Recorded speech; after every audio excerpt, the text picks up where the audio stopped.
Baik, perkenalkan nama saya Angelina Suraini Nabut, mahasiswa kelas A semester 4 jurusan Sosiologi. Pada kesempatan ini saya akan mengemukakan pemahaman saya mengenai isi buku Kekuasaan Politik dan Masyarakat. Manusia sebagai makhluk sosial yang selalu hidup berdampingan dengan manusia lain pasti juga memiliki keinginan untuk menjadi pemimpin dari kelompoknya. Tentu, jika ingin menjadi seorang pemimpin, maka diperlukan kekuasaan tertentu. Di Indonesia, kekuasaan sangat berkaitan erat dengan politik. Kita bisa saja lihat dari pengertian politik itu sendiri. Politik dalam arti sempit merupakan strategi untuk mencapai kekuasaan atau memperoleh kekuasaan. Sedangkan dalam arti luas merupakan mekanisme dalam perumusan kebijakan, yang mana kebijakan tersebut dapat digunakan untuk mensejahterakan masyarakat. Memang idealnya seperti itu, tetapi hingga sekarang masih banyak ditemukan kebijakan-kebijakan yang dikeluarkan oleh pemerintah belum sepenuhnya memiliki dampak yang positif bagi masyarakat, terlebih khusus masyarakat miskin dan masyarakat di pedesaan. Oleh karena itu, sangat diperlukan pemimpin yang merakyat, yang tidak mementingkan kepentingannya sendiri maupun kepentingan golongannya. Kekuasaan juga mempelajari hubungan antara struktur sosial, interaksi sosial, dan proses sosial. Oleh karena itu, sosiologi politik mempelajari atau menganalisis hubungan antara kekuasaan, politik, dan masyarakat menggunakan 3 paradigma, yaitu yang pertama paradigma pluralis, yang kedua paradigma elit, yang ketiga paradigma kelas. Baik, yang pertama paradigma pluralis. Menurut paradigma ini, kekuasaan di suatu negara dipegang oleh pusat-pusat kekuasaan, yaitu partai politik, kelompok kepentingan, pemilih, asosiasi, dan aktor sosial lainnya. Kemudian yang kedua, paradigma elit. Menurut paradigma ini, kekuasaan dipegang oleh kaum-kaum elit yang memiliki latar belakang yang sama. Kemudian yang ketiga, paradigma kelas atau paradigma Marx. Menurut paradigma ini, kekuasaan dipegang oleh para pemilik modal, yang mana dalam paradigma ini kepentingan ekonomi merupakan dasar dari kekuasaan di suatu negara. Tentu saja, jika ingin memperoleh suatu kekuasaan atau menjadi seorang pemimpin di negara Indonesia harus melalui suatu proses pemilihan. Proses pemilihan di Indonesia berdasarkan sistem demokrasi. Sistem demokrasi sendiri itu berarti memberikan kesempatan yang seluas-luasnya dan sebesar-besarnya bagi masyarakat untuk berpartisipasi dalam pemilihan. Dalam hal ini, masyarakat bisa memilih pemimpin yang sesuai dengan hati nuraninya, tetapi sesuai dengan kriteria yang telah ditetapkan oleh pemerintah. Tetapi dalam kenyataannya, demokrasi masih belum sempurna karena kurangnya pemahaman masyarakat tentang apa itu demokrasi, sehingga masih banyak masyarakat yang terjebak dalam politik uang atau money politik.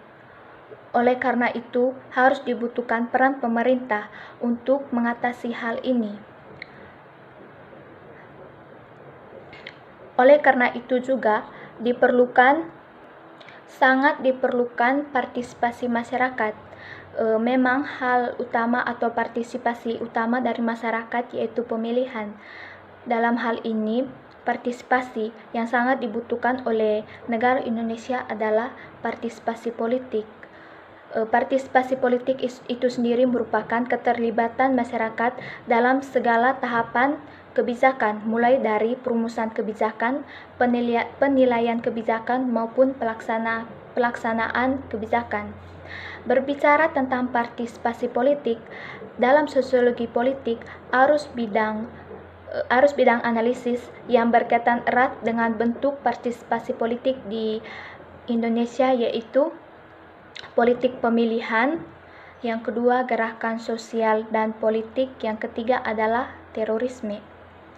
Tadi saya sudah jelaskan tentang politik pemilihan, yang mana sangat membutuhkan partisipasi masyarakat dalam memilih pemimpinnya, yang sangat berkaitan erat dengan politik. Yang kedua yang akan saya jelaskan adalah Gerakan sosial. Gerakan sosial merupakan upaya yang dilakukan oleh masyarakat untuk meniadakan perubahan-perubahan dalam kehidupan masyarakat itu sendiri. Dalam hal ini, masyarakat akan menghilangkan perubahan-perubahan yang dipercayai memiliki dampak negatif bagi masyarakat itu sendiri. Dalam hal ini, gerakan sosial memiliki dua sisi, yaitu sisi positif yang sudah saya jelaskan tadi dan sisi negatif. Dalam hal ini, jika gerakan sosial itu bersifat rasis dan kelompok-kelompok yang melakukan gerakan sosial terbentuk dari etnis tertentu, maka akan menimbulkan suatu gerakan atau gerakan yang ingin membuktikan kekuatan dari kelompok tertentu. Contohnya adalah genosida. Genosida merupakan upaya yang dilakukan untuk memberikan kekerasan fisik maupun memberikan perlakuan yang berupa kekerasan kepada kelompok-kelompok lainnya. Yang kedua yaitu terorisme.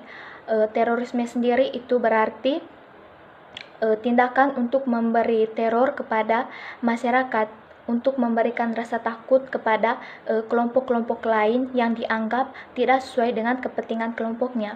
Dalam hal ini, genosida dan terorisme memiliki tujuan untuk melenyapkan kelompok-kelompok yang dianggap tidak sesuai dengan kepentingan atau maksud atau cita-cita dari kelompok yang melakukan genosida dan terorisme tersebut. Mereka ingin membuktikan kepada dunia bahwa kelompok mereka yang paling kuat. Oleh karena itu, jika ingin mendapatkan partisipasi politik yang baik dan ingin menimbulkan kepercayaan masyarakat kepada pemerintah, maka sangat diperlukan juga sosialisasi politik dari pemerintah kepada masyarakat. Mengenai hal itu, agen sosialisasi politik yang paling utama adalah keluarga.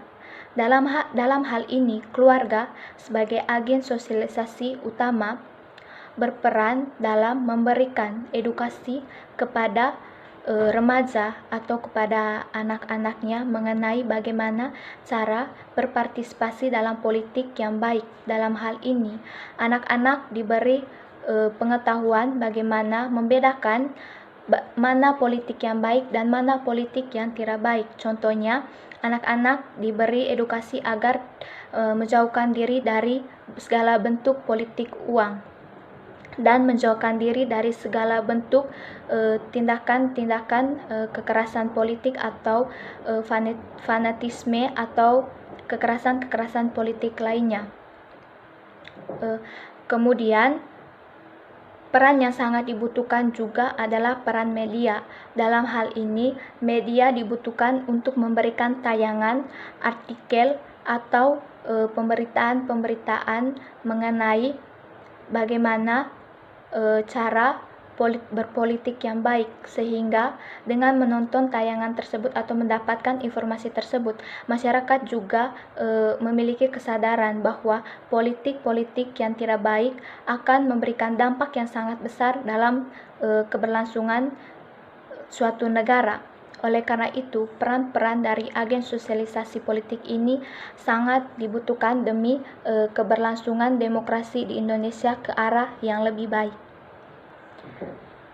Demokrasi, partisipasi politik, dan sosialisasi politik merupakan 3 hal yang telah tertanam di negara Indonesia. Bisa kita katakan bahwa ketiga hal ini merupakan budaya Indonesia. Budaya dan politik memiliki hubungan yang erat, yang mana budaya menjelaskan kepada masyarakat bahwa kepercayaan, nilai-nilai politik, dan simbol-simbol yang ada di dalam kehidupan masyarakat dapat digunakan ketika masyarakat ingin berpartisipasi dalam politik. Dalam hal ini juga ideologi-ideologi yang telah tertanam dalam negara Indonesia dapat diterapkan pada partisipasi partai politik. Kemudian, budaya juga memainkan peran dalam proses sosial. Dalam hal ini, budaya memberikan pengetahuan terhadap distribusi kekuasaan. Berbicara tentang kekuasaan, tentu saja kekuasaan yang diperoleh adalah kekuasaan untuk menjadi pemimpin di suatu negara. Menurut sejarahnya, kekuasaan di suatu negara dibagi atas 3 pendekatan. Pendekatan yang pertama adalah pendekatan pluralis, yang kedua pendekatan elit, dan yang ketiga adalah pendekatan kelas. Menurut pendekatan pluralis, kekuasaan di suatu negara dipegang oleh organisasi-organisasi sukarela dan individu. Dalam hal ini, negara dibentuk untuk melayani organisasi-organisasi sukarela tersebut dan melayani individu. Dan yang kedua adalah pendekatan elit. Dalam hal ini, kekuasaan dipegang oleh kaum elit. Dan masyarakat dibagi ke dalam 2 kelompok, yaitu kelompok yang memiliki alat produksi dan yang kedua kelompok yang tidak memiliki alat produksi. Kelompok yang memiliki alat produksi merupakan pengusaha dan kelompok yang tidak memiliki alat produksi biasa dijadikan budak. Yang ketiga adalah pendekatan kelas. Menurut pendekatan ini, kekuasaan dipegang oleh para pemilik modal.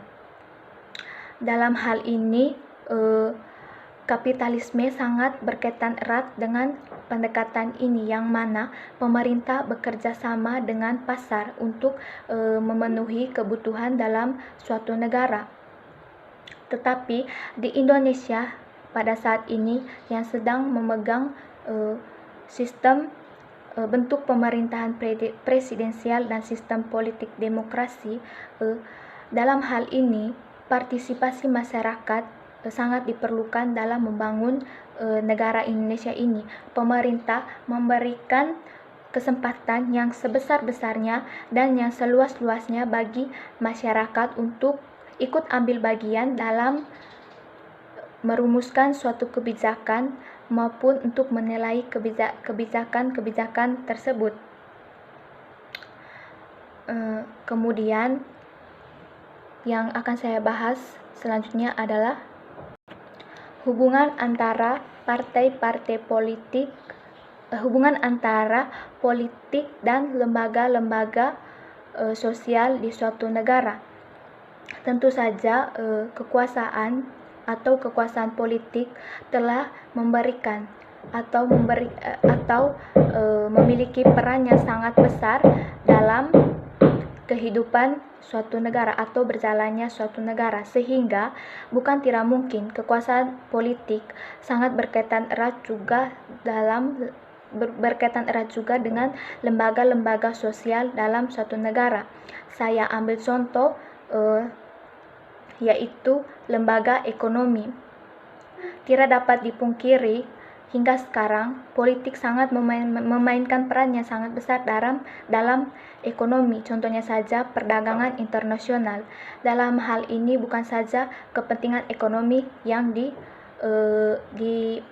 menjadi kerjasama antara kedua negara, tetapi kepentingan politik juga, yang mana kepentingan politik memberikan bantuan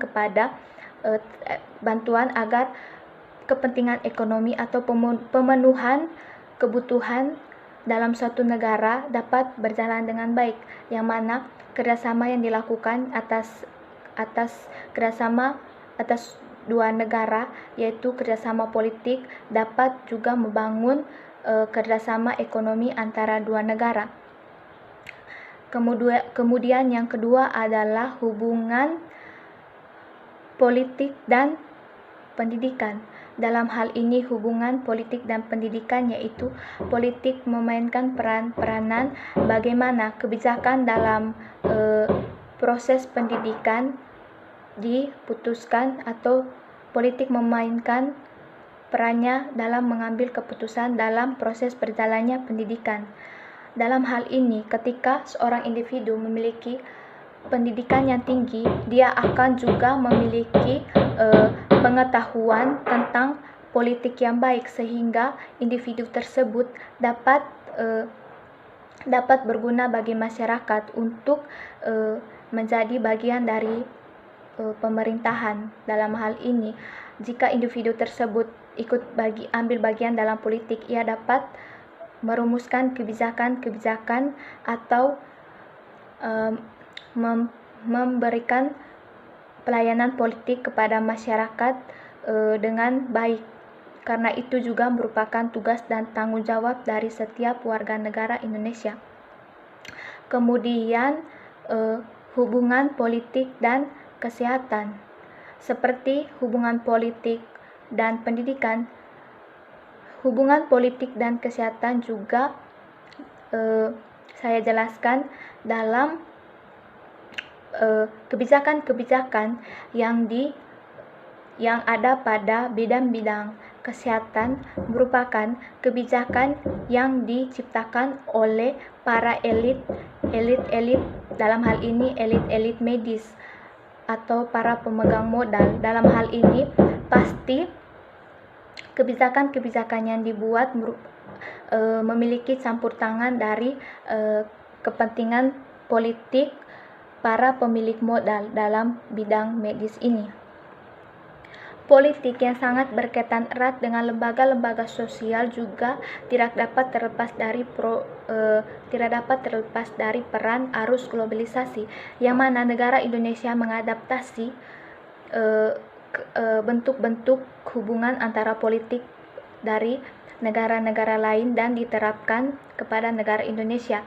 Akan tetapi diharapkan negara Indonesia dapat berpikir kritis, yang mana di sini dapat menyaring mana kebijakan-kebijakan yang cocok untuk diterapkan di negara Indonesia.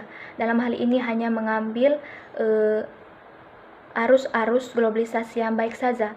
Kemudian globalisasi juga mempengaruhi penyebar luasan ide politik. Ide politik yang paling terkenal yang disebarluaskan oleh globalisasi adalah hak asasi manusia.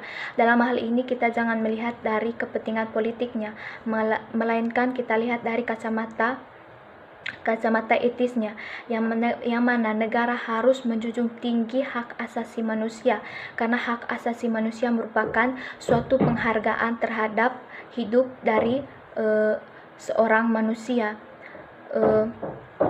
Dalam hal ini juga masyarakat juga harus menerapkan bagaimana cara untuk menjunjung tinggi hak asasi manusia tersebut dan tidak menggunakan haknya untuk mengintimidasi masyarakat lain. Dalam hal ini juga pemerintah tidak menggunakan kekuasaannya untuk bertindak semena-mena terhadap orang lain dan menginjak-injak hak-hak dari orang lain atau hak-hak dari masyarakat. Dalam suatu negara, kekuasaan memang memegang peranan yang sangat penting dalam berjalannya suatu negara, karena berhubungan erat dengan sistem politik. Dalam hal ini sangat diperlukan partisipasi politik dari masyarakat, sehingga sistem politik dalam suatu negara dapat berjalan dengan baik. Karena hakikatnya kekuasaan dalam politik bertujuan untuk mengatur kepentingan masyarakat atau bertujuan untuk merumuskan kebijakan-kebijakan yang berguna untuk kehidupan masyarakat. Maka diperlukan juga pembatasan kekuasaan untuk pemerintah, sehingga mereka tidak menggunakan kekuasaan tersebut untuk mengintimidasi orang lain atau menggunakan kekuasaan tersebut untuk kepentingan diri sendiri atau golongannya sendiri. Dengan diterapkan hal-hal seperti pembatasan kekuasaan atau pemimpin yang merakyat, akan menciptakan pula kehidupan masyarakat yang aman, tentram, dan sesuai dengan cita-cita negara Indonesia sejak zaman perjuangan dahulu. Mungkin itu saja dari saya. Terima kasih atas perhatiannya.